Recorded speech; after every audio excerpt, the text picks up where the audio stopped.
Bonjour à tous. 60 emplois créés par une entreprise britannique au Creusot. L'entreprise AMCOE, spécialisée dans l'impression 3D céramique, a choisi le Creusot pour implanter sa première unité de production en France. L'entreprise prévoit un investissement initial de 7 millions d'euros, pouvant aller jusqu'à 25 millions, avec des dizaines d'emplois à la clé.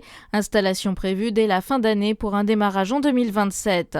Dans votre actualité aussi, Emmanuel Macron condamne une attaque inacceptable. 2 casques bleus ont été grièvement blessés hier par une frappe attribuée à Israël au Liban.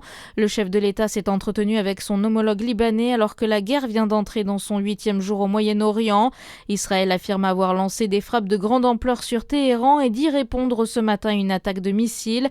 Des explosions ont notamment été entendues à Jérusalem.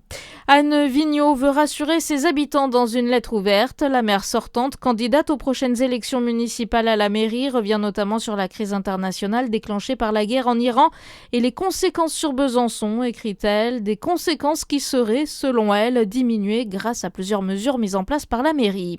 Fitch maintient la note de la France, elle conserve son A+, avec une perspective stable.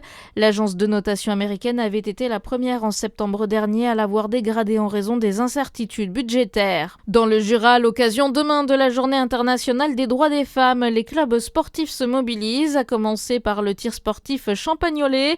Afin de favoriser l'accès au sport et à la pratique du tir, le club organise une journée porte ouverte réservée aux féminines de tous âges aujourd'hui, avec au programme découverte du tir à l'arc, du tir au pistolet et à la carabine à 10 mètres. Et puis du foot, le DFCO peut nourrir des regrets alors qu'il menait 1-0 depuis la 14e minute de jeu. Les Dijonais se sont sabordés dans les dernières secondes de la 24e journée de National hier.